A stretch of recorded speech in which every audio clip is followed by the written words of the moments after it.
कहावत से शुरू करूँगा कि दूध की रखवाली के लिए बिल्ली को रख लिया। ये कहावत हम सभी ने सुनी होगी, बचपन से सुनी होगी, और इसका मतलब भी हम लोग भली भांति जानते हैं। अब ये मैं कहावत किसके लिए इस्तेमाल कर रहा हूँ? एक टोकन है जिसका नाम है गोल्डन स्पैरो टोकन।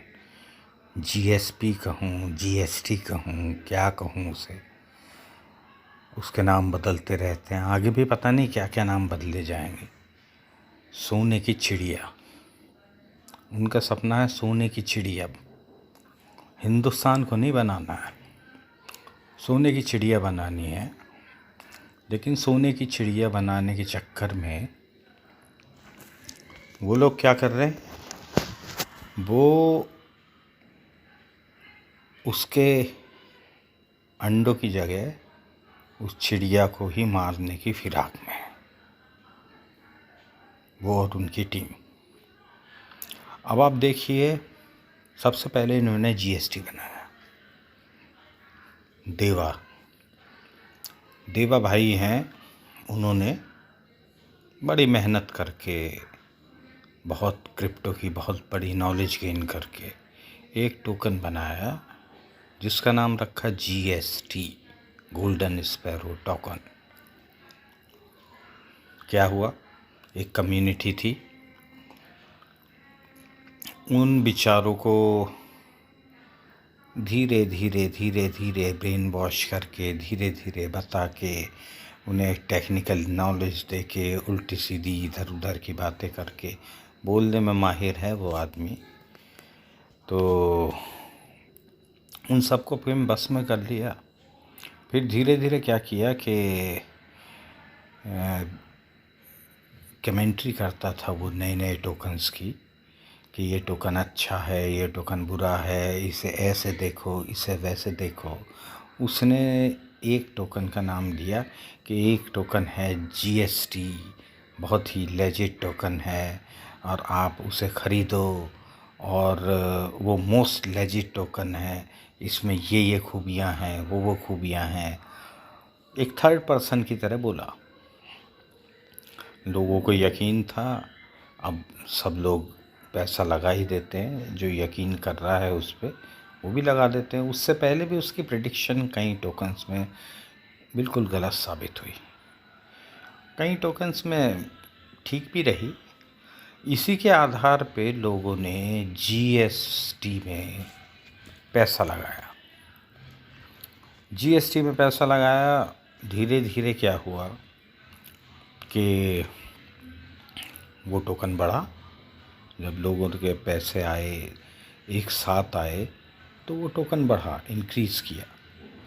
और एकाएक जब उनका 100-200 का 300 का ग्रुप है, एक साथ सब ने जो पैसे उसमें लगाए, तो वो एक साथ से पंप कर गया। 2-3 जीरो, 3-4 जीरो किल कर दी उसने।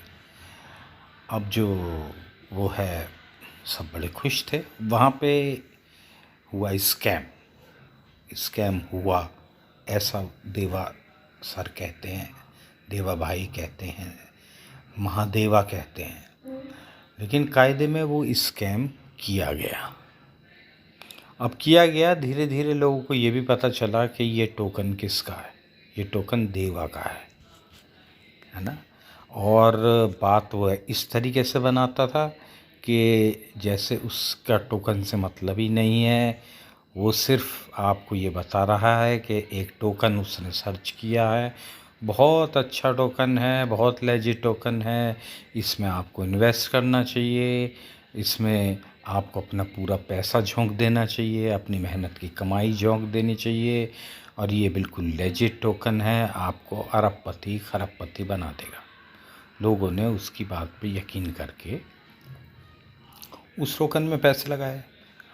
अब जैसा वो कहता है कि मुझे क्रिप्टो की बहुत अच्छी नॉलेज है, मैं बहुत अच्छा क्रिप्टो का ज्ञाता हूँ, उसके बावजूद बिल्कुल एकदम जो मोरॉन लोग हैं, उनके तरीके से एक हैकर के चक्कर में आ गया और उसने उसके साथ स्कैम कर दिया जैसे वो कहता है ना। अब वो आया, सबके सामने आया। अब इसे मैं जो है ईमानदारी कहूँ कि बेशर्माई कहूँ, कुछ भी कहो, वो फिर से आया, सबके सामने आया और उसने स्वीकार किया कि हाँ मेरे साथ स्कैम हुआ है, इस तरीके से हुआ है। और मैं किसी एक्सचेंज पे लिस्टिंग कराना चाहता था। उस लिस्टिंग के चक्कर में मेरे कई सारे टोकन्स और बीएनबी कोई स्कैमर लेके भाग गया है, जिसकी वजह से ये टोकन डंप हुआ है। ठीक है, लोग जो इस पे यकीन रखते थे, इसकी बातों पे यकीन रखते थे, और जो इसका बोलने का स्टाइल था, जो जिस तरीके से इसने माहौल को पेश किया, लोग सीधे हैं, यकीन कर लिया। चलो ठीक है, माफ़ कर दिया, देवा भाई को माफ़ कर दिया सबने।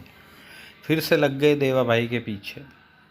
पर ये कहा जाता है कि चोर चोरी से जाए, हेरा फेरी से नहीं जाए। अब देवा भाई ने क्या किया, देवा भाई ने टोकन को चलाना शुरू करा। अब उन्होंने देखा कि टोकन का रेट तो बढ़ ही नहीं रहा है, वो ज्यों का त्यों धीरे धीरे धीरे धीरे धीरे धीरे घटता चला जा रहा है। अब देवा भाई के सपने तो बड़े हैं। अब उन्होंने सोचा यार इस टोकन से तो कुछ नहीं होगा, और यदि मैं इस टोकन को हटाता हूँ तो कम्युनिटी में गलत मैसेज जाएगा। ये जो मैंने टेलीग्राम में अपने जो चेले चपाटे इकट्ठे कर रखे हैं, जिनसे मुझे चूसना है पैसा, ये सब गायें हैं, भैंस हैं, इनका दूध दोहना है, तो ये सब बिदक जाएंगे, मेरे से अलग हट जाएंगे, और उसके बाद मैं कम्युनिटी से भी आउट हो सकता हूँ। तो ये सारी चीज़ें जो देवा सर ने जो देखी जानी, तो उनके दिमाग में एक बहुत बढ़िया प्लान आया, बहुत मज़ेदार प्लान आया। वो क्या आया कि जीएसटी को जीएसपी में चेंज कर देते हैं, लोगों को एक और झुनझुना देते हैं कि एक हम इस जीएसपी में जितनी भी कमियां हैं वो सारी हम जीएसटी में जितनी भी कमियां हैं वो सब हम जीएसपी में पूरी करेंगे। और जीएसपी एक ऐसा टोकन बनाएंगे जो कि आपको मून क्या मार्स तक ले जाएगा। उसमें ये फंक्शन डालेंगे, ये फंक्शन डालेंगे। अब लोग जो बेचारे नुकसान में बैठे हुए थे वो चुपचाप सुनते रहे, यकीन करते रहे, और विश्वास पे दुनिया कायम है, आशा पे दुनिया कायम है। आशान्वित हम लोग रहते ही हैं हिंदुस्तानी।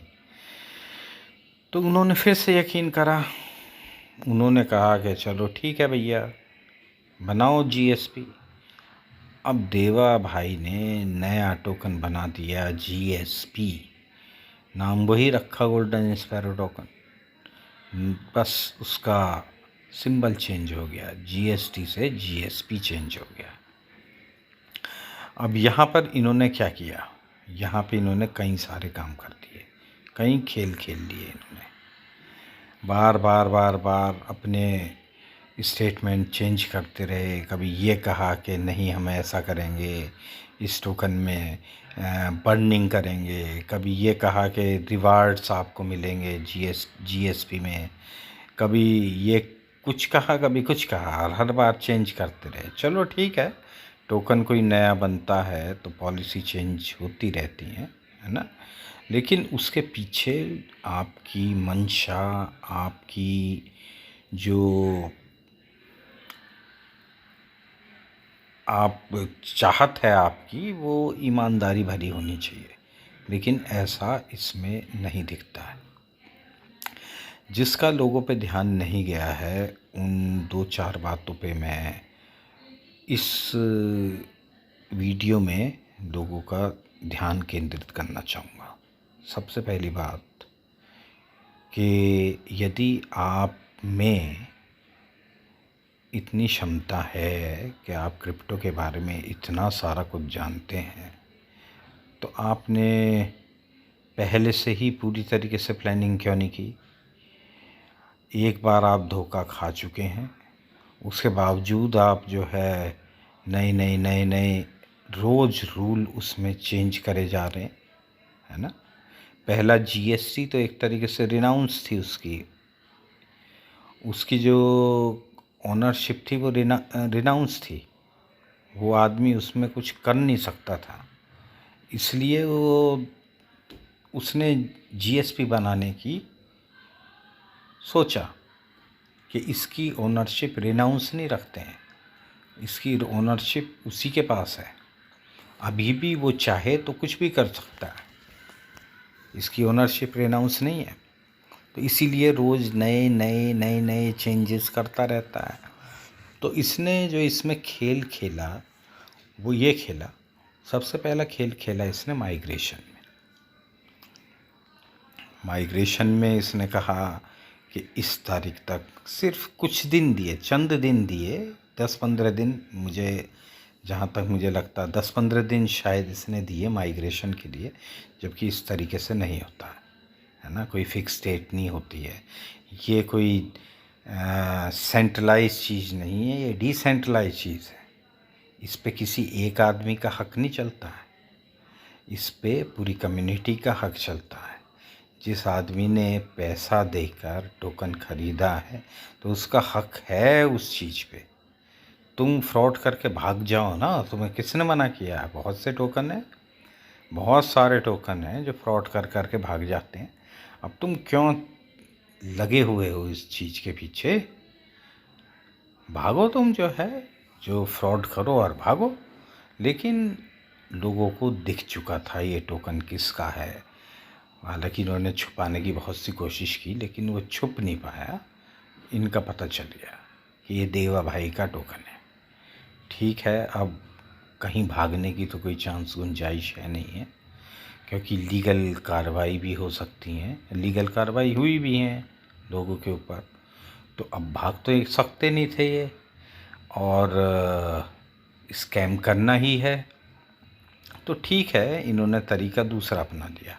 पहला तरीका तो न अपनाया माइग्रेशन में, एक फ़िक्स डेट रख दी कि इस डेट के बाद 28 या 29 जो भी थी, इस डेट के बाद के टोकन माइग्रेट नहीं होंगे। भाई माइग्रेट नहीं होंगे तो आप उसी वक्त उसकी ट्रेडिंग आपको रोक देनी चाहिए थी। माइग्रेशन उसके बाद करते, लिक्विडिटी आप ट्रांसफ़र कर देते, उसमें ट्रेडिंग रोक देते, लेकिन आपने ऐसा नहीं करा।